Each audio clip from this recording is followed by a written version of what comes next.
noches, El Salvador. Qué placer nuevamente volvernos a reencontrar como todas las noches, en esta ocasión para disfrutar lo mejor en exclusiva del resumen de 8.com por Canal 30 Tele 1. Usted nos sintoniza de lunes a viernes a las 8 en punto de la noche. Y es que aquí abordamos todos los temas de coyuntura de actualidad en una forma directa, frontal y enérgica, como usted desea saberlo.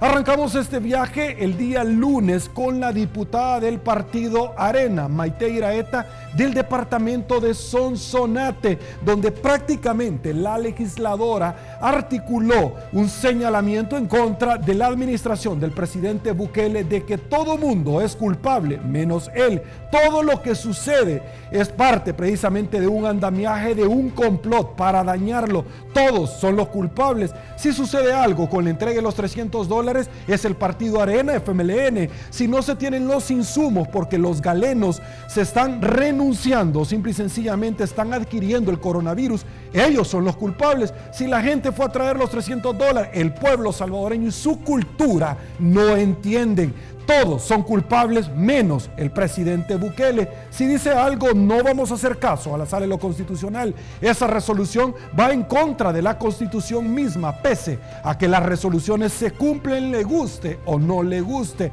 Si de pronto viene el Instituto de Acceso a la Información Pública y solicita información, no la quiere dar, y también el instituto es malo. Si el fiscal general de la República lo quiere investigar, también simple y sencillamente es malo. Eso fue el resumen de lo que nos dijo Maite Iraeta. Se lo presentamos. En la entrevista a 8.com nos acompañó la diputada Maite Iraeta, donde abordó diferentes temas de coyuntura nacional. La diputada del partido Arena habló acerca del decreto de estado de emergencia. Además, la diputada habló acerca de las medidas que el partido Arena propuso en un nuevo decreto al órgano ejecutivo. Esa propuesta fue presentada horas antes y los partidos políticos en pleno dijeron: tenemos esta propuesta de Arena que consideramos es muy buena, pero también hay otras propuestas y tenemos pocas horas antes que se venza el periodo de vigencia del estado de emergencia que nosotros en la Asamblea Legislativa, para apoyar al gobierno central, habíamos aprobado semanas antes. Así que dijimos, no arriesguemos en la discusión o en el análisis de la Comisión Política más horas y mejor demos una prórroga al estado de emergencia que había sido aprobado semanas antes y que estaba vigente aún hasta esa hora del domingo de resurrección. Decidimos entonces dar una prórroga de 4 días y aquí es donde viene la gran desinformación. Esta prórroga de 4 días significan 4 días para que los diferentes partidos políticos, junto con el gobierno, junto con el presidente de la República, se logre consensuar ese contenido que garantice los derechos humanos de los salvadoreños, pero que también garantice la salud como total prioridad.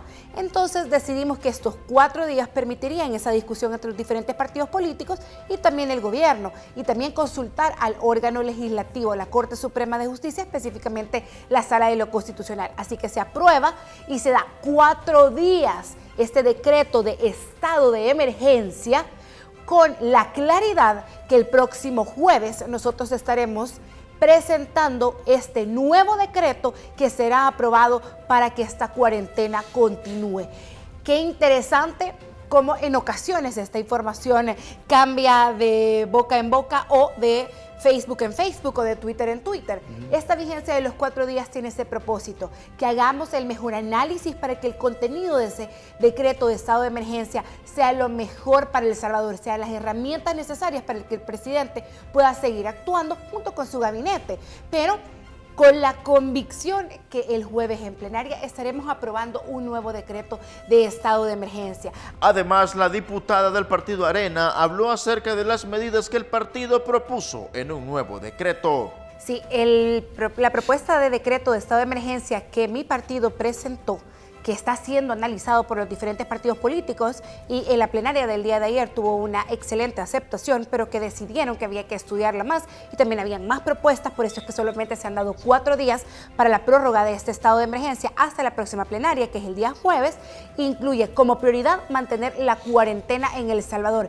Estamos conscientes que el coronavirus va a continuar en el mundo, este virus se va a mantener y debemos de aceptarlo, pero lo que estamos tratando de buscar es que esa curva no se eleve tanto en el país, sino que se mantenga lo más plana posible para que la salud, para que el Ministerio de Salud, para que los hospitales no se desborden y se puedan atender a los salvadoreños de la mejor manera y así poder salvar vidas y no ser un estado que tenga toda esta noticia de tanto fallecido y que sea una catástrofe. El Salvador, esa es nuestra prioridad, pero para eso nosotros proponemos en este decreto de estado de emergencia que los médicos, que las enfermeras tengan los insumos necesarios para su protección y evitar el contagio. Pero ya estamos viendo nosotros en tweet información de cómo se están contagiando enfermeras, doctores y que lo están haciendo y lo van a seguir haciendo porque no tienen las herramientas necesarias que ya también en asamblea hemos aprobado, pero que el presidente no ha sancionado, que ya lo solicitamos, pero que este decreto también lo propone. Por otro lado, estamos nosotros buscando reactivar la economía en el país, sí, de manera paulatina, buscando medidas de sanidad, buscando que cuando de manera paulatina y por grupos según los temas, según las empresas, se pueda ir haciendo esto, se logre evitar el contagio masivo. Pero nuestro país necesita asimilar y aceptar que en esta, que se le llama la Tercera Guerra Mundial en el globo terráqueo, todos los países sufrirán un detrimento económico y El Salvador no será la excepción. Pero yo sé y yo entiendo a la gente que escribe en los comentarios en Facebook o en Twitter y dice, hay que seguir en la cuarentena. Señoras y señores, el coronavirus no se va a ir, el coronavirus se va a quedar. Es un virus que se va a quedar, como el dengue, como cualquier... Chikungunya se va a quedar. Sí, entonces, como se va a quedar, ¿qué hacemos? ¿Nos vamos a quedar de aquí a 10 años encerrados en casa? ¿Y de qué va a comer nuestra población? Las declaraciones del doctor Lobo y me siento totalmente asustada, Sergio. El personal de salud se contagia porque no tiene las medidas de protección suficientes para poder hacerle frente al escenario con pacientes de COVID-19. Pregunto, ¿cuánto tiempo van a tener a estos médicos, a estas enfermeras en cuarentena? ¿Un mes? Esto es una situación realmente complicada porque los casos continúan en aumento, los centros de contención continúan llenándose y entonces ¿quién nos va a atender? Luisa, la semana pasada conversábamos que varios miembros del cuerpo médico del Saldaña renunciaron y tuviste las manifestaciones de la Matepec pidiendo precisamente mejores condiciones. Entonces, el tema es que esto ha sido como ahora, calientito, y es como bien tétrico. El doctor Lobo lo dijo categóricamente. Entonces, yo quiero escuchar tu opinión, luego voy con Maite, y es interesante porque ella estos insumos los va a llevar a la Asamblea Legislativa. Tú ya escuchaste donde ella dijo, no vamos a dar votos para que se restrinjan medidas o derechos, mejor dicho, intrínsecamente válidos, inmutables en la Constitución. Yo le planteaba, Maite, no es suficiente con el tema o el decreto de la cuarentena para seguirle dando, porque le han dado de todo al Ejecutivo, pues. Entonces, tu opinión sobre esto, Luisa. Pues mira, creo que el gobierno, como lo hemos dicho en varias ocasiones ya en tu programa, ha tomado decisiones atinadas, pero ha dejado cosas desafortunadas en el camino.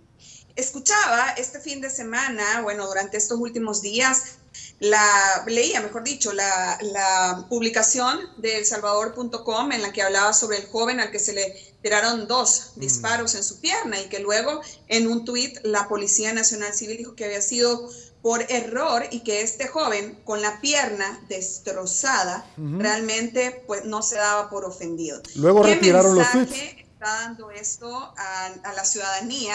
¿Qué garantías tienen los salvadoreños hoy por hoy que salen porque necesitan buscar comida? Mira, Sergio, a mí me gustaría compartirles algunas estadísticas a nuestros amigos televidentes, porque yo entiendo claramente que si su realidad ahora es ser una persona privilegiada que puede estar en su casa, que puede quedarse en su casa y no necesita salir, que tiene ahorros o que tiene una tarjeta de crédito para toparla, aunque sea pues en estas condiciones de COVID-19. Esa no es la realidad de todos los salvadoreños, y se los quiero poner claramente. Estadísticas de la Organización Internacional del Trabajo para el año 2017. En El Salvador, el 56% de los trabajadores están dentro del mercado informal. Y esto empeora si hablamos de las mujeres. La mayoría de mujeres, madres solteras, están en nuestros mercados vendiendo para sobrevivir. 1 de cada 2 mujeres en El Salvador que tiene trabajo, trabaja en el sector informal. Estamos hablando del 50%. Básicamente, estadísticas de la Digestive. No todo el mundo tiene la capacidad, tiene el privilegio de permanecer en su casa estando, resguardándose, no porque no quiera, por Dios, estamos en una situación de caos a nivel mundial. ¿Habrá uno que otro irresponsable? Evidentemente, pues sí lo habrá. Lo hay en El Salvador, como lo hay en Canadá, como lo hay en todos lados, pero no es el común denominador en nuestro país. ¿Cuánta gente vive con $1 al día? ¿Y qué le va a pasar a esa gente si sale el día de mañana? ¿Por accidente le van a tirar 2 balazos? Eso no se puede hacer. Es cierto, la brutalidad policial no es de ahorita, no es un tema nuevo, lamentablemente. Es cierto, no son todos los policías los que cometen este tipo de hechos, pero es que uno, con el historial que tiene El Salvador en el tema del irrespeto a los derechos humanos, en el tema de la guerra civil en nuestro país, de los abusos de las fuerzas nacionales, uno es demasiado. Y usted puede verlo hoy como un hecho aislado, como un joven en una camilla que no es su hijo, que no lo conoce, pero mañana podrían ser cualquiera de nosotros que estamos saliendo a buscar el sustento de cada día. Entonces, sin duda alguna, el gobierno necesita darle garantías a la gente. Necesita decirle, mire, aquí está escrito en un papelito, mire, este es el mecanismo que usted tiene que seguir. Y si usted sigue este mecanismo, yo le garantizo al 100% de que no lo van a detener. Como decía el doctor Lobo, 30 días en un centro de cuarentena es mucho tiempo. Es más tiempo de las cuarentenas que se están tomando en todos los países del mundo. El COVID-19 es un virus que incuba rápido, señores, rápido. De 2 a 5 días usted ya va a tener los síntomas. Más del 90% de las personas ya va a haber presentado los síntomas hasta el día 12. Y una ínfima cantidad, un 2%, una ínfima cantidad va a tener síntomas tardíos. Entonces, por esta misma razón, ningún país se está tomando esta situación de meter a las personas en cuarentena y también pagar por eso, porque estamos hablando de que esta gente que está en cuarentena pues necesita comer, necesita sus 3 tiempos de comida, necesita garantías también y necesita sobre todo, Sergio, Maite, amigos televidentes, necesita dejar de contagiarse en los centros de contención. No es cierto que hay más casos importados. ¿Hace cuánto cerró las fronteras El Salvador? 30 días. ¿Hace cuánto tiempo las cerró? No es cierto que la cerraron ayer, fue uno de los países que hizo un cierre total y que por eso hay tanta gente también que se ha quedado afuera, salvadoreños, y por eso la sala ha resuelto. Entonces, no es cierto que los importados son de un centro de contención a otro centro de contención, quizás, porque ¿de dónde están entrando? Listo. Entonces, hay muchas cosas por regular todavía en este tema. Luisa. Es cierto, esto es un tema nuevo para todos nosotros, este es un tema nuevo para el mundo, pero hay que resolverlo, hay que encontrar garantías, hay que decirle a la gente, mire, ante esta situación que se ha dado, esta va a ser la solución que nosotros vamos a encontrar. Y sobre todo tenemos que dejar de ver esto como un escenario político. Magnífico. En todo el mundo, Sergio, Luisa. En todo el mundo, te lo digo. En Canadá, perdón, Sergio, no te escucho, me dicen que me estás hablando, pero no te escucho. Bueno, tengo acá imágenes. Luisa, debo de agradecerte tremendamente. Tu participación es muy importante para nosotros. Vamos a seguir tocando a tu puerta. Primero por connacional que tú eres. Segundo porque estás en un país donde también está con este dramatismo, pero con otras medidas y con una transparencia muy diferente combatiendo esto. Segundo porque eres colega de profesión. Te agradezco muchísimo. Vamos a seguir tocando a su puerta. Gracias por sus comentarios. Sí, claro, Sergio. Una cosita más. En Por Canadá, favor. el 60% de la población está preocupado por cómo va a pagar los recibos a fin de mes. Imagínense qué está sucediendo en El Salvador, donde la pobreza es algo real. Claro, la gente mucho más puede morir de COVID o puede morir de hambre. Tenemos que hacer algo. Le agradezco. Feliz noche. Esto y más en 8.com, donde el invitado principal es usted. Y bueno, el día martes, señores, nos estuvo acompañando vía Skype Damián Alegría, diputado del FMLN. Conversamos de todo lo que sucedió el día domingo al interior del Pleno y de las expectativas de lo que se vendría esta semana, porque el gobierno no tiene un plan de rescate de la empresa privada, no oferta nada para poder pagar la carga impositiva que tiene. Simple y sencillamente son palos los que se les ofrece al empresariado y manifestaciones de que se van a tomar las empresas, como hicieron a los buceros, a los empresarios del transporte, donde ellos ya no pueden seguir adelante, y les dijo que iba a quitarles el negocio, lejos de poderles tender una mano y ayudar. Esto fue lo que nos dijo el diputado del FMLN. Se lo presentamos.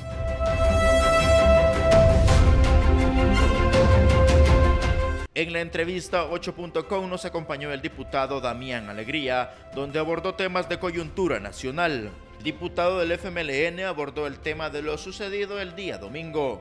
Ver el tema de la ley de emergencia nacional, el decreto que estaba en camino, y también para ver el tema del decreto de restricción temporal de derechos constitucionales.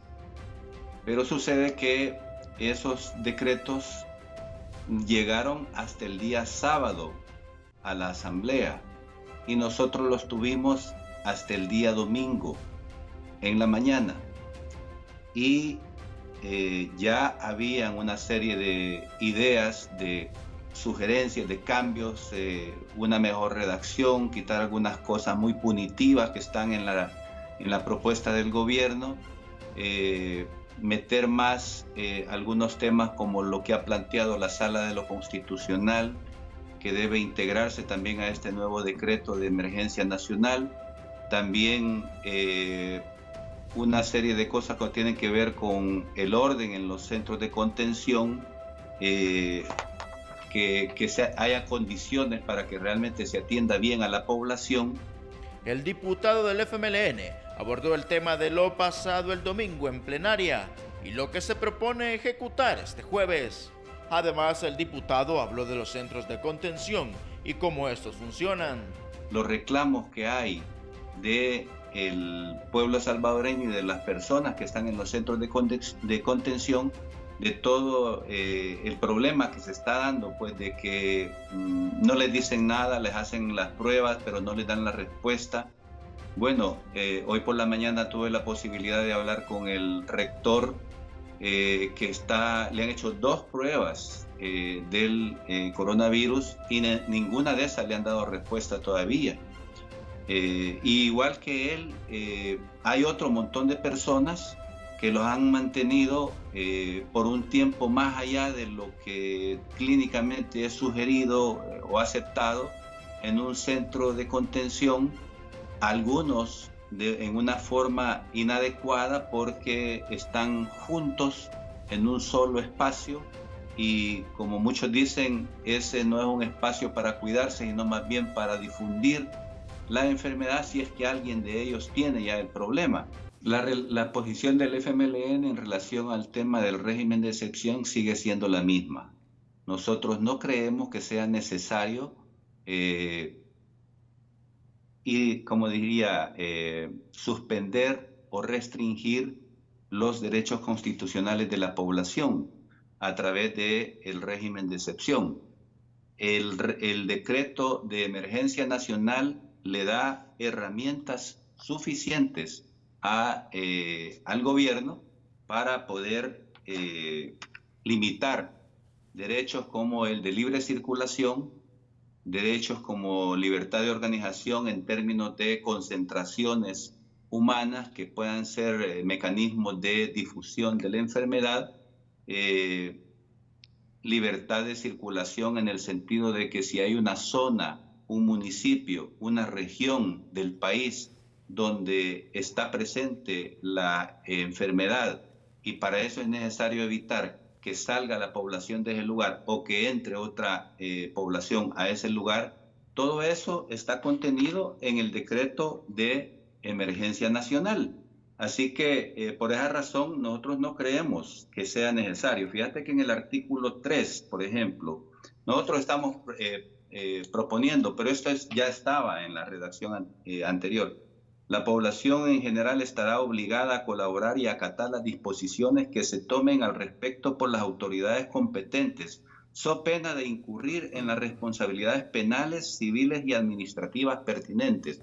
Este inciso es bien claro.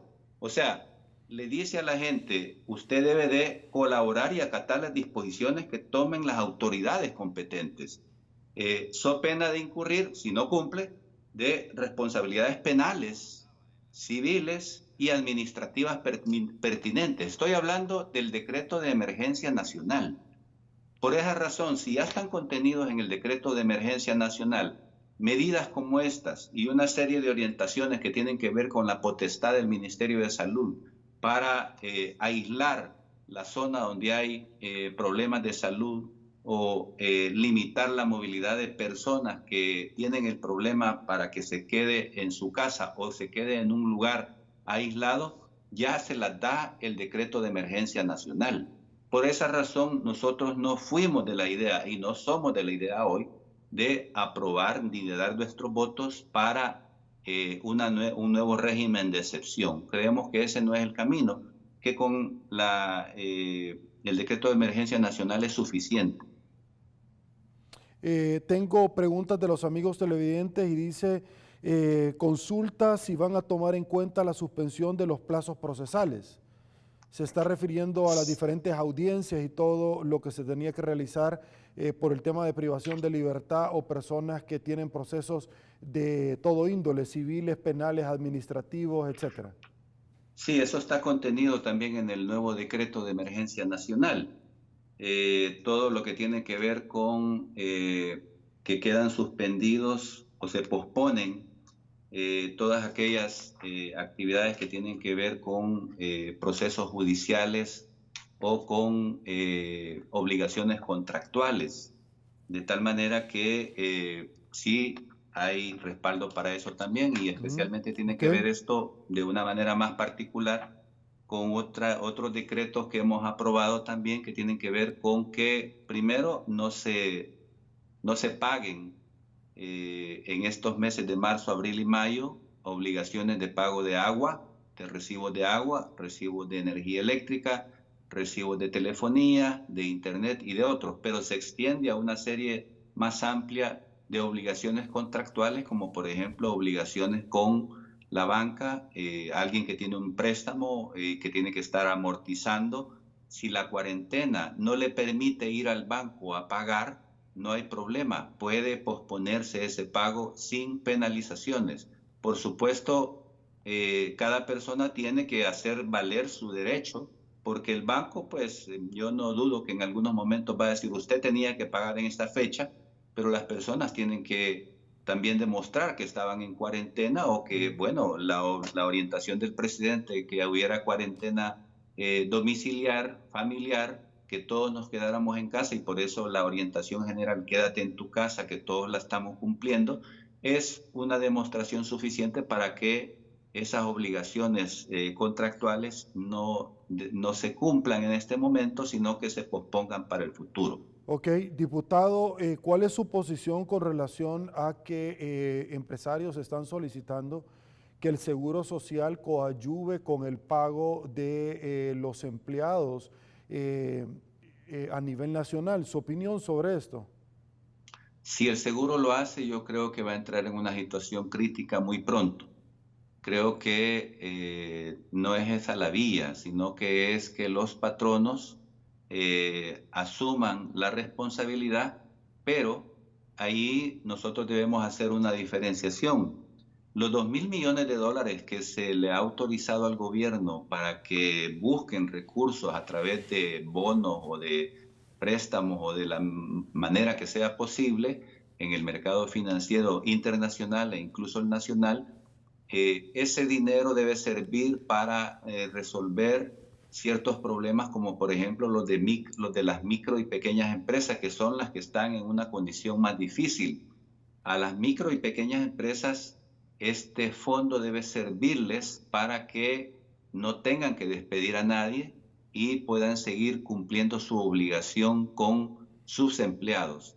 Y digo especialmente la micro y la pequeña empresa, habrá que valorar a la mediana empresa, y quiero en este momento nada más recordar que cuando nos referimos a microempresa nos referimos a una microempresa que tiene hasta 10 empleados. La pequeña empresa tiene de 10 a 50 empleados y la mediana tiene de 50 a 100 empleados. Hay montos de ventas anuales también que sirven para identificar quiénes son micro, quiénes son pequeños y quiénes son medianos, pero para la micro es que no venda más de $100,000 al año. O sea, estamos hablando de negocios muy pequeños. A esos negocios se les está quitando la obligación de pagar en este momento todas esas obligaciones como de agua, luz, teléfono y todas las que dije antes. También hay una propuesta para que no tengan que pagar ahora en abril su declaración de renta, sino que se pueda posponer, de tal manera que eso le alivie la presión a las micro y pequeñas empresas. Pero también en el fondo de los $2,000 millones nosotros hemos planteado que a este sector, que es más endeble, el gobierno y la junta directiva de este fondo que se creó con los $2,000 millones debiera darles un respaldo para que puedan seguir funcionando y que sobre todo no despidan a sus trabajadores. Esto y más en 8.com, donde el invitado principal es usted.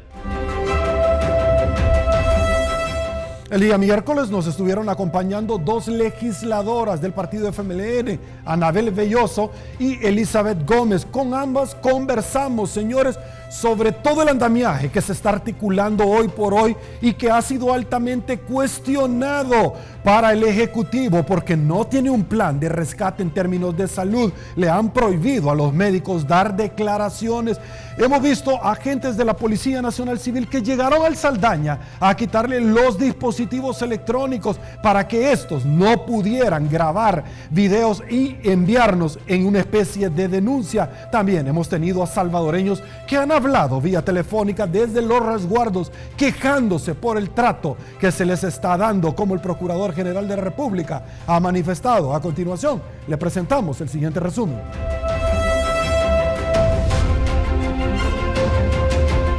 En la entrevista a 8.com nos acompañaron las diputadas Anabel Belloso y Elizabeth González, ambas de la fracción del FMLN. La diputada habló acerca de la propuesta del Ejecutivo y cómo harán para mejorar el decreto presentado por el presidente. Bueno, en primer lugar decir de que todo este día se ha estado, ¿verdad? La Comisión Política ha estado elaborando, ¿verdad? Un nuevo decreto de emergencia nacional porque consideramos necesario el reforzar y mejorar varios artículos del que está vigente hoy por hoy, que es el decreto de emergencia nacional, el 593. Precisamente nuestra posición como FMLN es reforzar y mejorar los derechos humanos de la población y los derechos humanos del personal sanitario, sobre todo por los últimos acontecimientos de la última semana. Estamos realmente que se mejore los protocolos de atención en los centros de contención, sobre todo de aquellas personas que padecen de enfermedades crónicas o concomitantes y que se le debe el debido tratamiento. Lamentablemente, quizás seremos de los pocos, si no el único país, en donde no solamente las estadísticas, ¿verdad?, de mortalidad por parte de COVID-19, sino que también fallecimientos de personas dentro de los centros de contención. Va a ser parte del resultado de esta emergencia nacional. Por eso es que queremos mejorar la parte de estos de los protocolos y también de mejorar y quizás exigir bajo este decreto la bioseguridad de todo nuestro personal sanitario, que hoy por hoy también ya es parte de las estadísticas del COVID-19 en el país. Anabel Belloso además habló del decreto aprobado anteriormente y cómo este fue causante de violaciones a los derechos humanos. Que no vamos a abrir la puerta a seguir legalizando estos abusos que ya se han manifestado desde el inicio y en esta última semana con un agravante más, porque justamente vemos como el día de ayer ya sale un decreto ejecutivo que trata por esa vía de incorporar elementos que van en contra de derechos y garantías constitucionales. La doctora lo decía el día domingo en la plenaria, por garantizar un derecho no tengo que pasar sobre otro, o sea, ningún derecho es más, ningún derecho es menos.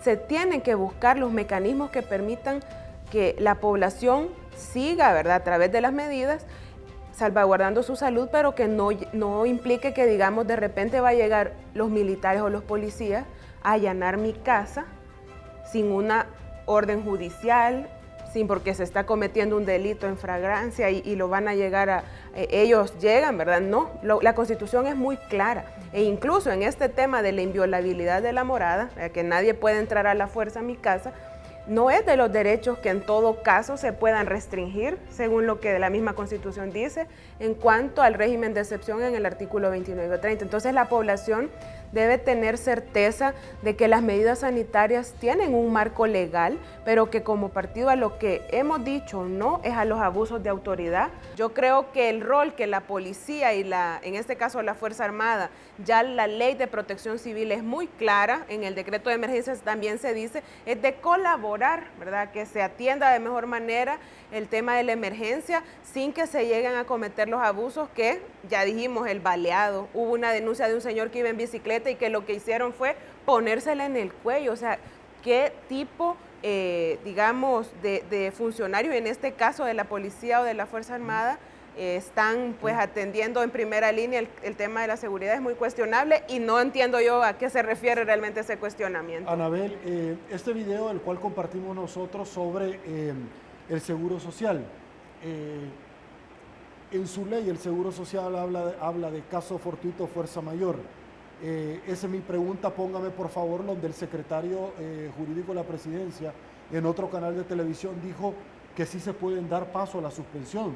De hecho, el decreto ejecutivo establece que no se puede quitar a nadie que no se está quitando. La suspensión es una figura jurídica que está consagrada en el Código Laboral y que muchas empresas lo están haciendo.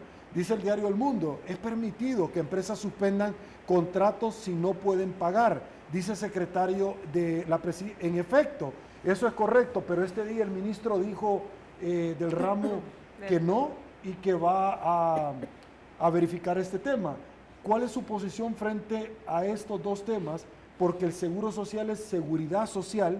Usted contrata un seguro para que el día de mañana, cuando vengan casos como eso, le pueda responder, y el patrono ha estado pagando con el trabajador.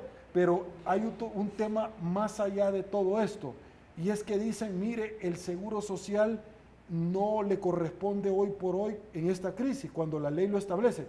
Pero el Ejecutivo acaba de agarrar 25 millones del seguro. ¿Su opinión? Sí, en este caso nosotros hemos estado insistiendo desde el primer momento que había que garantizar los derechos laborales de los trabajadores y las trabajadoras. Creo yo que es muy condenable también esa declaración del secretario jurídico donde llama a que las empresas sigan un proceso de suspensión de contratos que no es nada más que un despido temporal. Eso hay que decirlo. La gente pierde los derechos laborales si se les suspenden sus contratos. Y es un tema que ha estado ahí, que el Ejecutivo no ha asumido con el compromiso y responsabilidad que le corresponde. Nosotros en el decreto que autoriza al Ejecutivo obtener hasta $2,000 millones, dejamos de manera clara en el artículo 12 que tenía que dedicarse un fondo como, digamos, una especie de subsidio para el pago de planillas. ¿Por qué? Porque justamente la micro y pequeña empresa que van viviendo de las operaciones diarias prácticamente ha visto cuesta arriba hacer frente a su responsabilidad de pagar salarios, pero también la situación especial de una emergencia, digamos que da la obligación al Estado, que además que la Constitución también en el artículo 50, en este caso el gobierno, debe de responder. Y para ello el gobierno ya hubiese implementado esta inyección de fondos, pero al contrario, lo que hizo fue sacarle recursos al Seguro Social.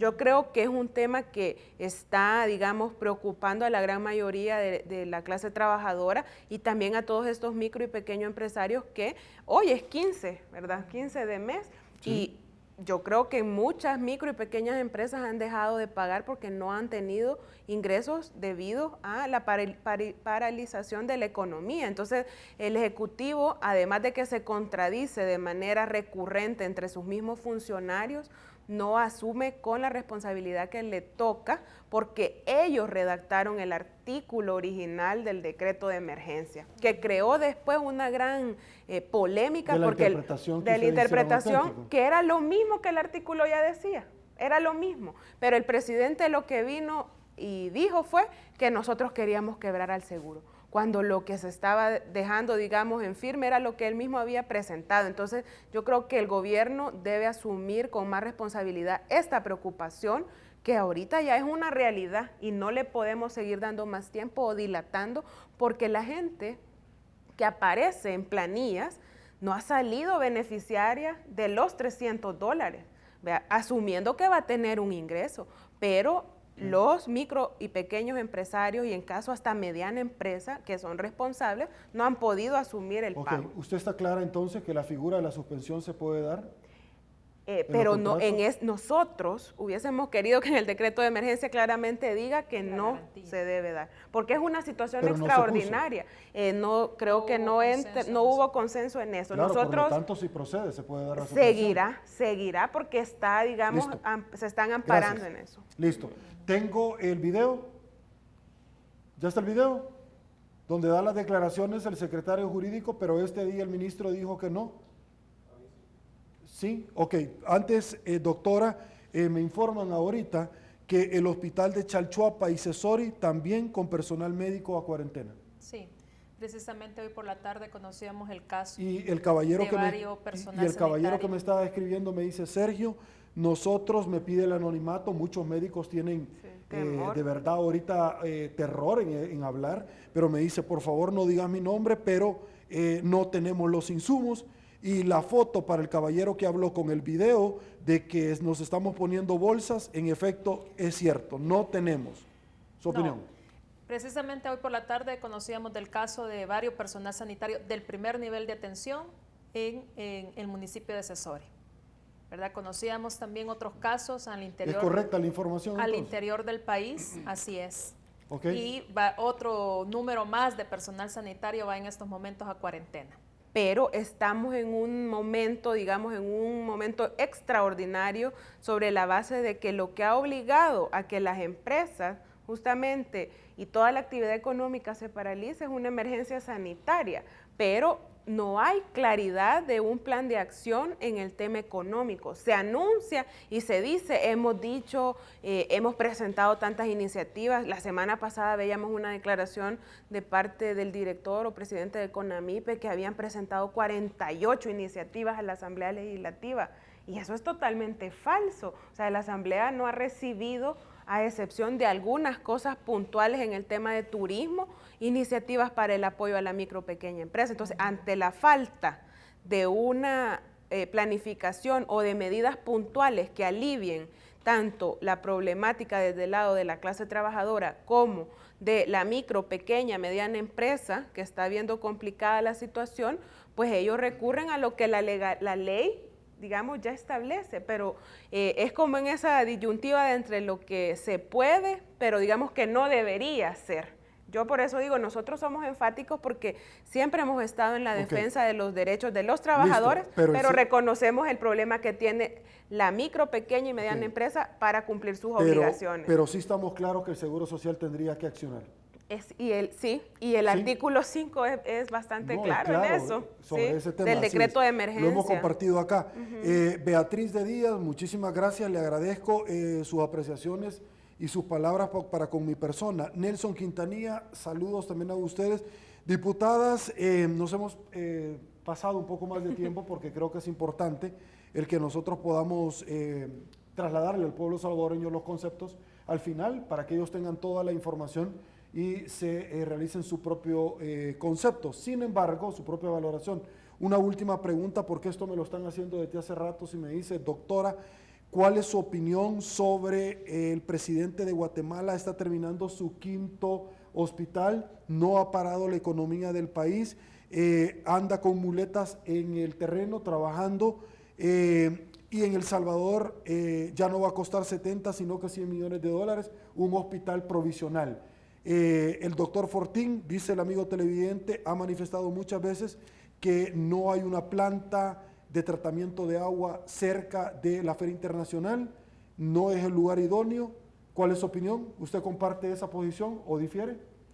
No, yo creo de que hay un mal manejo de la reorganización del sistema de salud. Comenzando con la improvisación de un centro de referencia a otro y ahora estamos en un tercero, exponiendo a todo el mundo, a los pacientes que ya están ahí en ese hospital, al personal sanitario y la falta de información que se tiene hacia los familiares de estos pacientes. Desgraciadamente, ¿verdad? Cuando no se planifican las cosas, la improvisación es la peor enemiga de una emergencia. Y no podemos estar diciendo que vamos a construir con 70 millones y luego con 80 y luego con 100. Entonces, dentro de 2 meses se va a estar diciendo que ese hospital costó 150 millones. Esas son de las cosas que a nuestro ver no debe de seguir cuando ya tenemos ejemplos de la región de Centroamérica. Y aquí no me voy a comparar con ningún otro país fuera de nuestro continente y mucho menos de nuestra región, que es bastante similar a la realidad. Esto y más en 8.com, donde el invitado principal es usted. Y el día jueves más que esperado, en Noche de Jueves, Noche de Análisis, estuvo con nosotros el doctor Miguel Fortín Magaña, Calixto Mejía y el doctor Enrique Anaya Barraza. Con ellos conversamos acerca de la detención del alcalde de Panchimalco, quien raya en lo ilegal. Hicieron un juicio de desvalor sobre las resoluciones de la Sala de lo Constitucional de la Corte Suprema de Justicia, donde miembros del Senado de los Estados Unidos le han advertido la comunidad internacional al presidente Bukele que cese el hostigamiento para la Asamblea Legislativa y la Corte Suprema de Justicia, que acate las reglas del juego de la dinámica democrática en este país y que cesen las actitudes de una persona que se denomina como un dictador. Sobre esa base conversamos y esto fue lo que nos dijeron. A continuación se lo presentamos. En la entrevista 8.com nos acompañó el doctor Fortín Magaña y Calixto Mejía en Jueves de Análisis. Y el doctor Fortín Magaña tocó el tema de salud y cómo el personal está enfrentando esta pandemia. Si me lo permitís, quisiera empezar con lo que terminó diciendo el doctor Amaya Barraza. Francamente tiene toda la razón. A los médicos, a las enfermeras, al personal de salud se lo está tratando de una manera grotesca, dada precisamente la irresponsabilidad del presidente, del ministro de Salud y de todas las expresiones que esta gente está teniendo en público. Se les olvida que eventualmente un día, Dios quiera que nunca, van a necesitar de esos mismos médicos. Hoy por hoy les gritan, los insultan y los maltratan. Eventualmente cuando estén enfermos van a buscar a esos médicos y van a pedir que ellos les ayuden. Pero no son los únicos, Sergio. No son los únicos. Realmente quiero aprovechar el momento porque camino para acá. He visto a una cantidad de soldados sin ninguna protección. Es decir, los soldados que los tienen en los retenes y pues una buena cantidad de policías no tenían protección alguna. Me parece que es el colmo del Ejecutivo que esté mandando a los médicos, a las enfermeras, a los militares, a los policías a una batalla contra un virus sin ninguna protección. Y yo francamente quiero aprovechar el momento porque venía pensando ¿a quién se le puede dar algún equipo para que le ayuden a estos soldados? Calixto Mejía habló del papel del presidente y de cómo este no está cumpliendo la Constitución. Bueno, primero que nada, a mí no me culpen porque yo no voté por él. Pues ya somos tres. Punto 1. Punto 2. De nuevo el tema a citar el 168 de la Constitución, donde manda el presidente, numeral 1, cumplir y hacer cumplir la Constitución de la República. cumplir y hacer cumplir la Constitución de la República. El artículo 244 de la Constitución dice que la violación, la infracción o alteración de las disposiciones constitucionales serán especialmente penadas por la ley, y las responsabilidades civiles o penales en que se incurran, y las responsabilidades civiles o penales en que incurran los funcionarios públicos, civiles o militares, con tal motivo no admitirán amnistía. Y sigue el artículo. Dice penadas por la ley. Y entonces, ¿a qué nos estamos refiriendo ahí? Dame un segundo. El Código Penal, en un artículo, el Código Penal establece el delito de desobediencia, ¿ya? Y dice que el funcionario empleado público, agente de autoridad o autoridad pública que se negara abiertamente a dar el debido cumplimiento a sentencias, decisiones u órdenes de un superior dictadas dentro del ámbito de su competencia y revestidas de las formalidades legales, será sancionado con prisión de 6 a 1 año e inhabilitación especial para el ejercicio del empleo o cargo por igual tiempo. Es decir, a mi criterio, estamos ante esta situación. ¿Por qué? Porque como ya se ha dicho, y el doctor lo ha citado también, el doctor se me escapa el nombre, ¿verdad? Ha citado muy bien la parte de las resoluciones de la sala.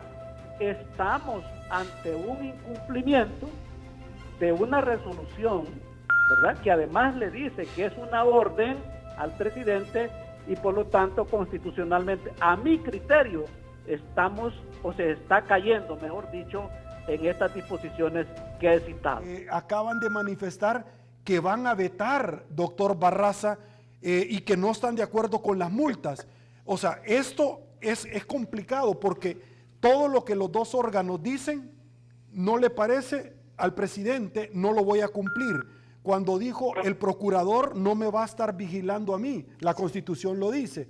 Pero lo que llama, aquí lo tengo, el secretario privado de Capres advierte que el nuevo decreto de emergencia será vetado, no van a haber multas, dice el secretario jurídico Conan Castro también, en referencia a que el nuevo decreto contempla multas para quienes violen y trabajo de utilidad pública.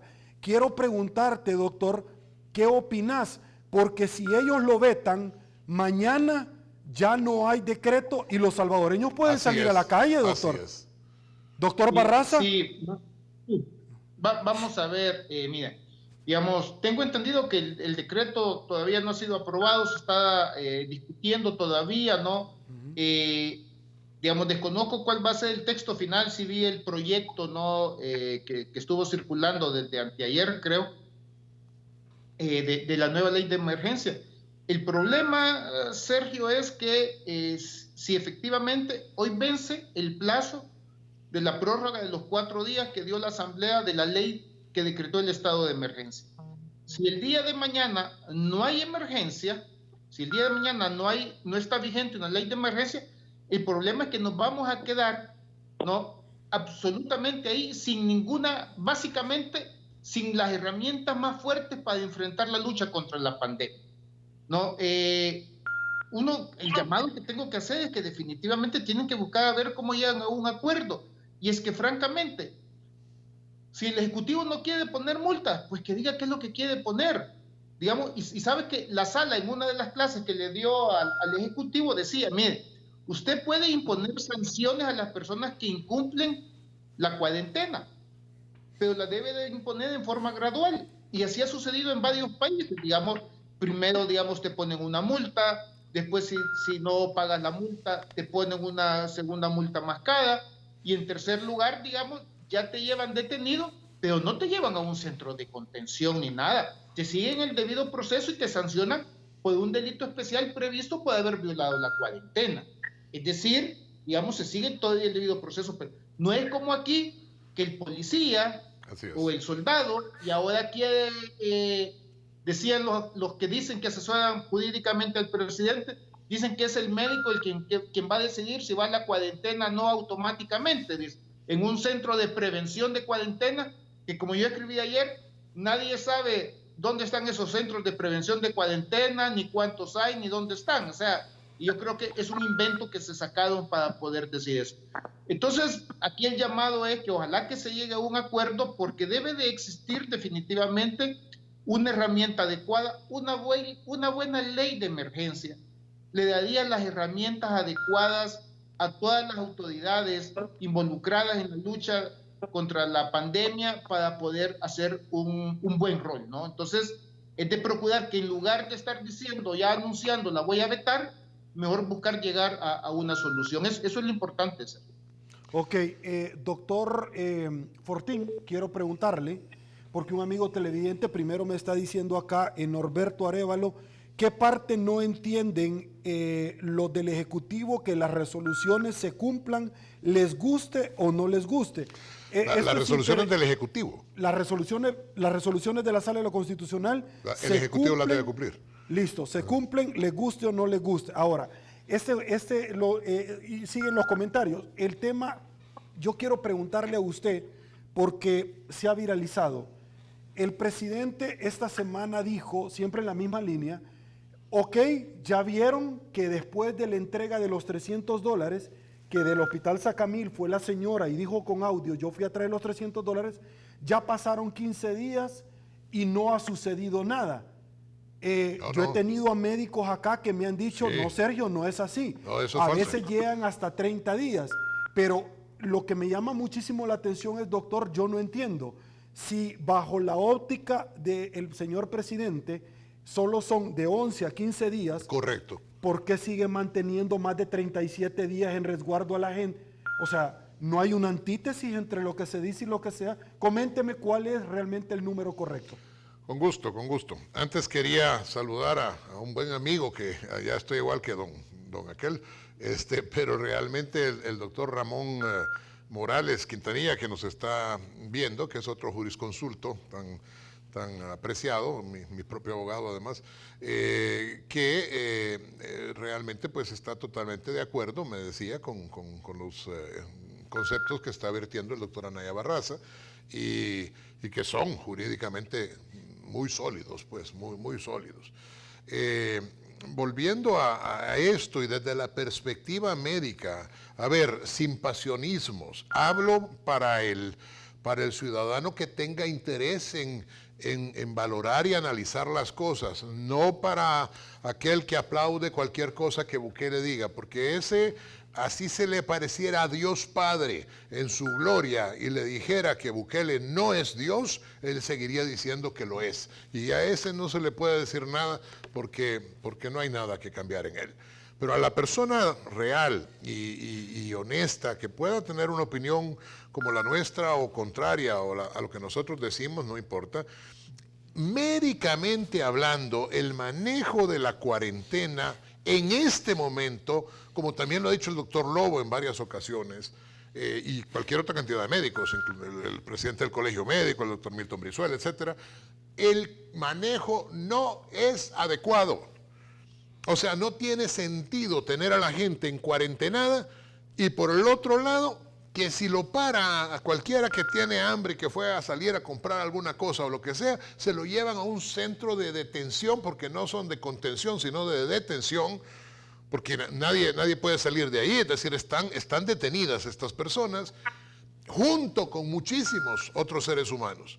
Entonces, estas personas que están en un ambiente donde no hay distanciamiento social, en donde las camas están a menos de 1 metro una de la otra, en donde pasan durante 30 días, que ya vamos a ver por lo que tú mismo estás diciendo que no tiene lógica, Por cierto, los supuestos casos de Senado debieron aparecer hace 11 días. Y este pasmado, perdón, que no es el mismo que estaba diciendo que eran hasta 30 días, ahora resulta, como tú bien estás diciendo, que todos son en 5 días. ¿Y entonces qué sentido tiene la cuarentena, pues? ¿Qué sentido tiene tener a todas esas personas metidas ahí si él piensa eso, que es lo que tú te referías hace un rato? La realidad es que no es cierto lo de los 5 días, un porcentaje entra, pero la mayoría puede ser hasta los 21 días. Una cuarentena de 21 días se entiende, de 30 días no. Pero menos se entiende el sentido de una cuarentena comunitaria, porque eso no es cuarentena. Es decir, que Juan Pérez entró el día 1. Cuando Juan Pérez ya tiene 20 días de estar en la famosa disque cuarentena, llega Pedro López y Pedro López lleva a su primer día. Si Pedro López, son nombres inventados, si hay alguien que se llama Juan Pérez o Pedro López, evidentemente no estoy hablando de él, pero cuando llega Pedro López, y porque de hecho conozco a un Pedro López, cuando llega este Pedro López hipotético, el día 1 puede contagiar a Juan Pérez que ya va de salida, y Juan Pérez sale de la cuarentena en el periodo prodrómico en donde puede presentar más adelante nuevos síntomas. Ahora, otra cosa, ojo, está encuarentenando a todos los médicos, enfermeras y cuantas personas hay alrededor de un caso COVID-19 positivo. Se han puesto a pensar que se va a acabar a los médicos dentro de bien poco tiempo. Se han puesto a pensar que no va a haber médicos en El Salvador. Ahora trasladaron a 40 del Bloom. Pues es que eso lo hace. Es que este hombre cree que es médico porque leyó un paquín.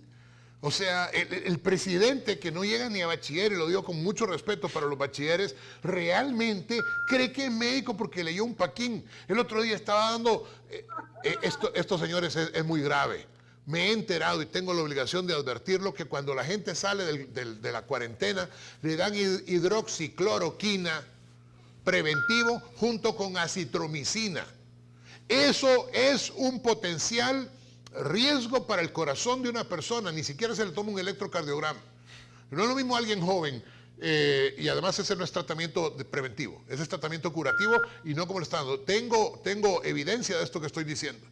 Es decir, en las cuarentenas le están dando a las personas al salir acitromicina, que es un antibiótico que prolonga el segmento QT en el corazón, y la hidroxicloroquina, que también prolonga el segmento QT.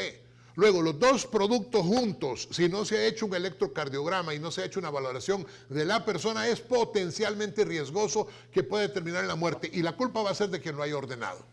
Calixto, me llamaron muchísimo la atención las palabras de los legisladores del Congreso de los Estados Unidos en señalarle al presidente Bukele deje de realizar actos propios de un dictador. Me llamaron muchísimo la atención porque, bueno, José Miguel Vivanco ha sido bien contundente en el Comité de Relaciones Exteriores del Congreso de los Estados Unidos, instando al presidente a acatar las sentencias de la Corte Suprema de Justicia que protegen derechos fundamentales en la lucha contra el coronavirus. Pero me llamaron poderosamente la atención, y esa es la pregunta que yo le quiero articular a usted, porque de pronto retorné a ciertos hechos. Primero, cuando dijo que no iba a respetar la resolución de la sala porque habían personas ahí que respondían a intereses económicos y es un órgano de Estado, pero cuando el Instituto de Acceso a la Información Pública le solicita información... Esto y más en 8.com, donde el invitado principal es usted. Y bueno, señores, el día viernes tuvimos uno de los resúmenes de las entrevistas que por supuesto abordamos todos los temas de coyuntura, de actualidad que usted ha podido disfrutar. Llegamos al final de este resumen, de este viaje, del trayecto de lo mejor de 8.com por Canal 30 Tele 1. No nos vamos a cansar de decirle, quédate en casa. Hay que apoyar a las autoridades de alguna u otra forma para que juntos salgamos adelante. El Salvador tiene una riqueza y es su gente. Hemos salido de una gran cantidad de pruebas, oportunidades que el Creador en el pasado ha puesto simple y sencillamente para que nos luzcamos. Esta es una prueba adicional donde todos juntos formamos parte de un equipo y todos vamos a sacar a nuestra familia adelante porque Dios va delante de nosotros. Soy Sergio Méndez, así están las cosas hoy por hoy en nuestro país. Si te gustó la entrevista, comenta el resto de tu vida. Esto es 8.com. Te esperamos la próxima semana, imperdible la que tenemos para todos ustedes. Así están las cosas en nuestro país. Si le gustó la entrevista, coméntela. El resto de su vida será una nueva oportunidad, y una vez más, que el Señor nos bendiga a todos.